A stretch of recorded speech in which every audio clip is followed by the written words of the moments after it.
Hello and welcome to the Success Showcase. I'm your host, Eric Lopkin from the Modern Observer Group. And with me, as always, is Chip Janiszewski of the Happiness and Success GPS. Chip, how you doing this week? Doing great. How about you, Eric? Doing fantastic. Happy spring, finally. Last week I had 2 inches of slush to shovel, and today it's 60 degrees and I'm in a t-shirt. It's great. Yeah, we've got some great spring weather. The question is, will next week be winter, spring, or summer already? It's Yes. exactly.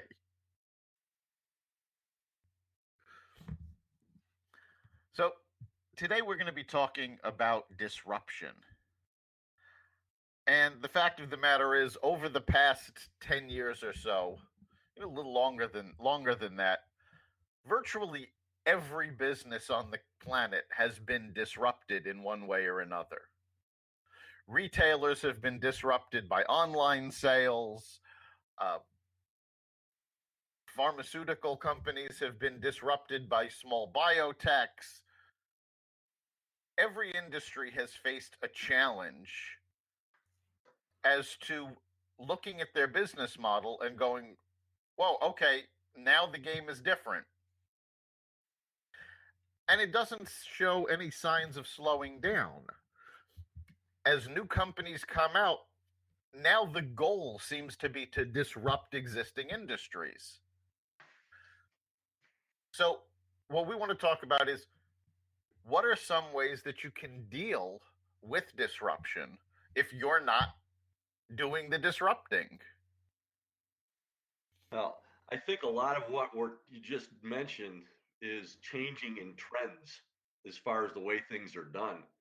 So one of the best things that I think that you can do as far as avoiding disruption or dealing with disruptions is to see if you can identify where the trends are going, say on the internet and in retail and other ways of doing things, and really plan ahead for all the different what ifs and the scenarios.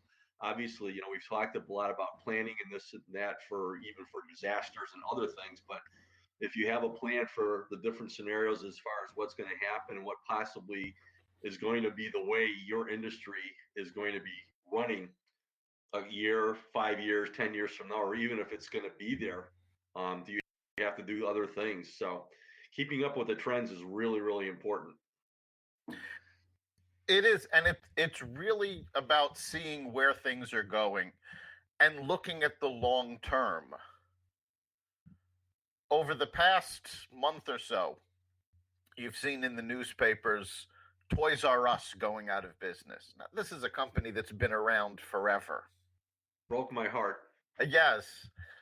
But the fact of the matter is, they basically lost their way in the late 90s. I mean, this has been coming for almost 20 years. Because when online sales started to become big, instead of looking into it and investing the money that it was going to take to build up an online retailer, they decided, oh, you know what? We're going to outsource it. And they outsourced it to Amazon. Well, Amazon just went, hey, we can do this better. And they took Toys R Us's customers. Yeah, And it's a lot like what happened to Borders too. the same exact thing happened to Borders. Borders outsourced their online sales to Amazon, and Amazon said, we don't need you, we can just take your customers. And the big problem that both Toys R Us and Borders had was that they didn't have relationships with their customers. So Amazon was able to come in and go, yeah, we'll sell it for a couple of bucks cheaper, and people will come to us. Yeah, whereas Borders and Toys R Us just had the people walking in the store, really. Right. And we've talked about building relationships before. And building relationships with your customers is really important for surviving a disruption. Because even if something's a little easier or a little cheaper, if you have built up customer loyalty, they will keep coming back to you. Now, Barnes & Noble was in a very similar place as Borders. Except they didn't outsource their online. They decided to put in the time and do it themselves. They still had a lot of problems. But as Amazon grew, Barnes and Noble realized they had to do things that Amazon couldn't. Rather than trying to compete head on in online sales, Barnes and Noble started creating events at their stores because you can't have an event at Amazon. There's nowhere to go. So they started creating these events. When Harry Potter came out, they would have big parties. They've done it for the past couple of years with Warner Brothers and DC Comics. Anytime a comic book movie comes out, they showcase the comics and they have a big event. And they get people to come into the stores for the events. And that's something that's key when you're dealing with a disruption, is you have to figure out, okay, this disruption is happening. One, how do I handle it? And two, what sets me apart from the people doing the disruption? What can I do that they can't? Yeah, and when you're talking about Barnes and Noble, it is an experience to go there. I mean, they do have the relationship with Starbucks, so I love going to Barnes and Noble just to meet people. That's like my second office because it's a lot less noisy than some of the regular Starbucks and other shops out there. So that's one thing. And then they do have their membership where you get 10% off things or whatever. They do some similar things, but the bottom line is there's still a lot to be done for the brick and mortar experience. So that to me still sets things apart. And there still are people like you and me that still like going to bookstores from time to time instead of doing everything online. So as you say, the more that they have these events there to draw people in, when people get there, they love being there. At least I do. Right. And you said one particular word that's very important, experience. They're trying to create an experience. Amazon is actually doing exactly the opposite. They're trying to get you in and out as fast as possible, no interaction with people, just get what you want and get out. Yeah, pretty soon there's not going to be any people to help you out in the places that you're going with Amazon. Right. In fact, Amazon has opened up brick and mortar stores where there's nobody to help you. You go in, you scan your item, you check out, it gets billed to your Amazon account, and you check out. And at no time do you interact with a person.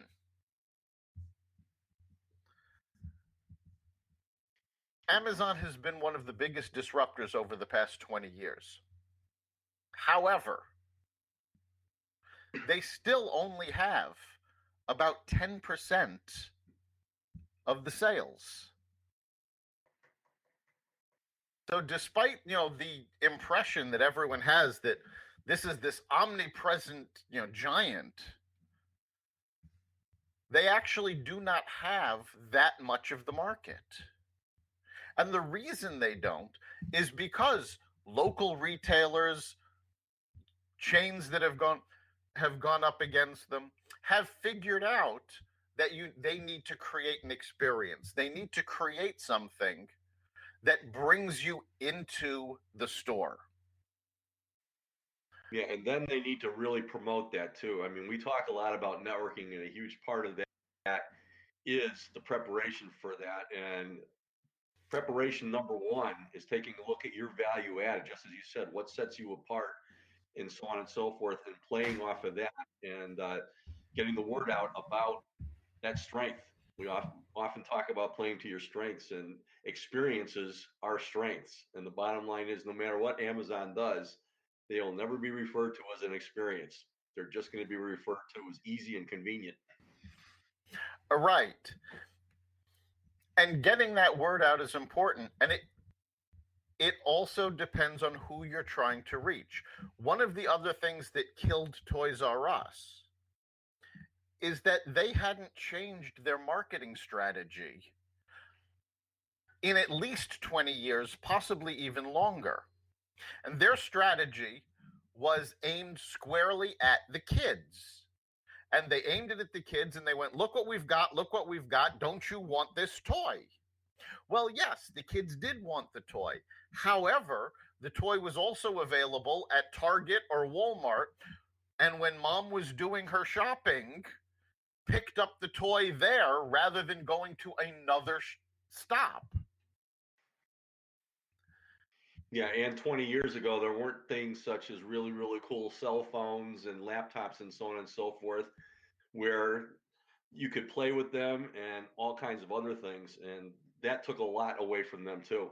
It's just the new technology and just the new toys that they couldn't have. You're not going to go to Toys R Us and buy a laptop computer or a cell phone, which a lot of kids these days look at almost like toys.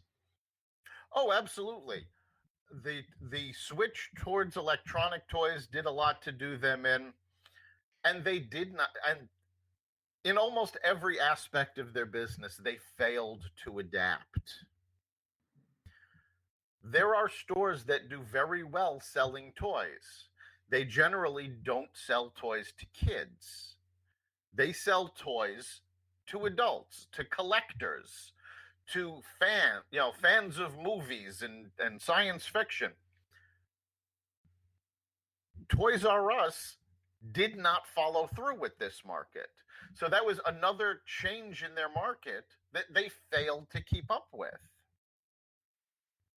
Yeah, and it's also if you're buying local, it's really, really important to just realize how big you're possibly going to get and just stay within your means.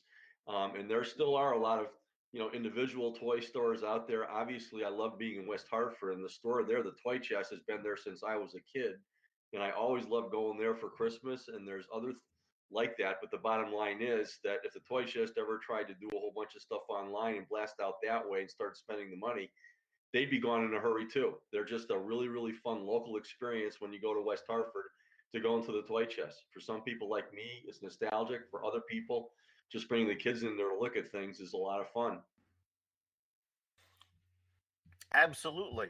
And local businesses have actually done a pretty good job at figuring out how to handle disruption. In fact, a report came out either this morning or Friday talking about the fact that independent bookstores are on the rise again. There are actually more independent bookstores opening up and they're selling better because people want to go to somewhere where they can have an experience. There's a huge push for people to buy local. And again, with borders now gone, Barnes and Nobles can be few and far between. So if you want a bookstore experience, you're a lot more likely to be closer to an independent store than you are anything else. Yeah, absolutely. I mean, one of my favorites is up in Manchester, Vermont. I think it's Northshire Bookstore. And one of the things about that experience is that you have all the different areas there, but you also have like employee selections and other kinds of things to look at. And it's really, really hands-on with the people there taking care of you while you're at the bookstore. And obviously, if you're looking for a good book, you're going to ask somebody what their opinion is about things and looking for recommendations. That's one thing, no matter how big Amazon gets, is they're not going to be able to recommend a new taste in books for you. You're just going to go there to look for what you're looking for. Right. And they have their algorithms. People who bought this also bought that. But the data they're collecting isn't necessarily going to point you to something you're interested in. And they don't have that personal touch. Recommendations online, the algorithms have actually proven to be very faulty. So having the opportunity to talk to somebody, to actually speak to someone and go, well, I'm interested, I like this and I like this. Oh, wait a minute, I've got an idea. Maybe you'd enjoy such and such. because people have that intuition that algorithms don't have. And despite advances in artificial intelligence, I don't actually believe they'll ever be able to have that intuition. So you have to figure out what it is you do that sets you apart. And again, we've talked a lot about creating an experience and having hands-on, and that's something that's big, especially in retail, is that there have to be people there to create that experience. And to create a good experience for a customer, you really have to be knowledgeable about what it is you're doing. So if you're in a bookstore, the person helping you really has to know books. If, whatever your business is, you have to know that business. Not just what's going on with a trend, but you should have a historical knowledge. You should know the merchandise or the service that you're doing. You should be able to answer any question there is about your business. Yeah, and the successful ones out there are also run by people and employees that have their passion into what they're doing too, because you can see right through people who are just punching the time clock every day. If you go in and every experience at a bookstore is something that you're looking forward to because you just look forward to talking to the person about your interests and so on and so forth, and know that that person is going to take you someplace and show you something that you wouldn't have seen without asking that person in the first place, that is really, really huge. And the other thing is building relationships with other small businesses in town. We talk about local first initiatives and so on and so forth. If everybody can kind of help cross promote each other in a more organized fashion and be resources for each other, that's how communities like West Hartford and other places have really, really good things going on in their centers, because businesses are cross promoting each other. It's not just a great experience to go to one store, it's the whole ambiance of the area. So it behooves business owners out there to really collaborate with their other business owners and start throwing joint events and that kind of thing. Think outside of the box how you can help each other out. And then you probably can take and maybe make a regional website to kind of promote everybody there as a resource. But that's what you got to think of. I mean, we talk about everybody out there as an entrepreneur being a project manager or a resource for everything. And the more that small businesses leverage each other via the relationships, the more you are going to avoid these disruptions or be able to handle them because you're all looking out for each other. Absolutely. And it's important to realize that even if you're competing with someone, there are still opportunities for collaboration and cooperation. I think a great example is in the restaurant industry. I know certainly in the Northeast, almost every city and most towns that I've been to have 1 week or 2 weeks out of the year that they have a taste of whatever the name of the town festival is. And all of the restaurants work together to promote this. They put together special dishes, they put together special menus. But these are restaurants that ordinarily are competing with each other, but they know that if they work together, they can bring people in from outside their local community to see what's going on and bring more people in. And these festivals do fantastically well. Yeah, I mean, this time of year, sometimes you have a lot of outdoor festivals that'll be coming out in May and June, where you could go to a plaza and there'll be a bunch of restaurants that'll have booths there. But during the winter, when you have the taste of, as you said, in this area, there's a lot of restaurants that come out with a menu at a specific price point, and this is what you get. You have your choice of a couple of appetizers, a couple of entrees, and a couple of desserts for half of what you normally pay, and it's just a great experience. And by having some more restaurants involved, you can see people going out to dine a whole lot more because it's a bargain. Right. And the whole idea of that is to bring people into the area. So you're working together with retailers, restaurants, whoever's in your area, whether or not you would generally consider them your competition, these events bring them together to promote the region as a whole. And that's certainly another way, to fight disruption. Now, I mean, with restaurants, you've got Uber Eats where you can call up and have somebody deliver from a restaurant. But that doesn't necessarily get you to try a new restaurant. And it doesn't get the same experience as when you come into a restaurant. So you've got, that kind of disruption where people are, just calling in, picking up, bringing it home, and they're not getting the whole experience of the restaurant. Restaurants in general make a lot more money on people who come into the restaurant and have a few drinks and eat than someone who comes in, orders their meal and takes it to go with them. So it's in their best interest to create experiences to get people to come in. And they're facing the disruption not just from delivery services, but now you've got all of these services that they'll deliver the food to you and give you a recipe, but you have to do the actual cooking. And they're actually trying to create an experience for you in your own home. So that's another disruption that restaurants and supermarkets also are facing. And they have to figure out, well, what is it that's going to get people to come here rather than do that? Yeah, and it's basically sitting down and maybe planning your own event, thinking outside the box and doing things.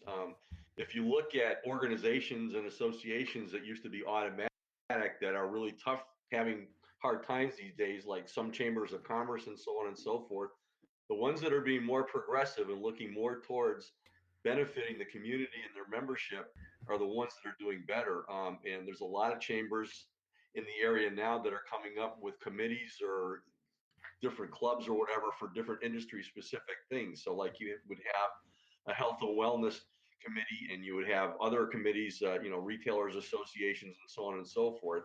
And if these organizations and associations can start spearheading these opportunities for their membership to collaborate together, that's a great way to keep them going. And also it's a great way for local businesses to take advantage as far as what's going on. So that is one of the ways that these organizations and associations, which were automatic joins 20 or 30 years ago if you were in business, and people don't really care about that these days, especially millennials and so on. What's in it for me? The more outside the box they can think, they actually can help solve the problem, not only for themselves, but also for the local businesses that are their members. Absolutely. And some of these things, dealing with millennials, you really do have to look into how are they doing what they do? How are they shopping? How are they getting what they need? How are they doing business if that's the market you're trying to attract? And a lot of times it does mean you're going to have to invest in a mobile ready website, a mobile app, perhaps, depending on what you do, and take advantage of the disruption.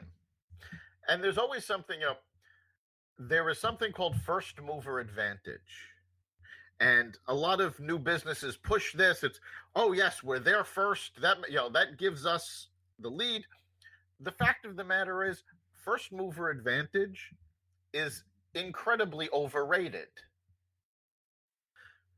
especially in technology, because if you look at who got there first, most of them failed. And they were overtaken by somebody who did it better. So you don't necessarily have to do something first. You can see what other people are doing, copy from them, and figure out how to do it better. Yeah, again, it gets back to recognizing where the trends are going and keeping up with them. So you have to really forecast that way beyond the fact, wow, this is a great product that I have. Just as you said, you have to take a look ahead and see how things are going to be in the future and come up with your plans to address things to make sure that you're still doing well. And a lot of this is just outside the box thinking, because people love to be interested. So the more you can do to get people interested, the better off you're going to be. Exactly. And the better a feel you have of where things are going, the better off you can be in your planning. What's going to happen to your customers 5, 10 years down the road? Are they still going to be looking for the same things? Are they going to be looking for different things? Are they even going to be there? I mean, for example, a business that caters to baby boomers, if you're looking 5, 10 years down the road, you have to figure out, are your customers still going to be there? Or are they going to have moved away and gone to Florida, Arizona, wherever they're retiring to?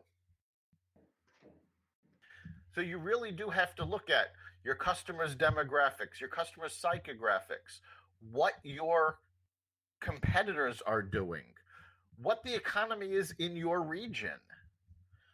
All of this data helps you deal with these disruptions as they occur. And nobody is ever right 100% of the time. Google has disrupted a number of industries, but Google has put out more products that failed than almost any company out there. So you can't be afraid to try things.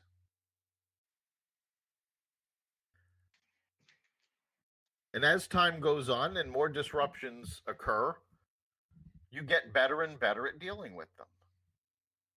Because one thing that is for sure is that disruptions are not going to stop. In fact, they're going to happen more and more frequently as technology moves forward, as the millennials come forward, as new customers bases come forward.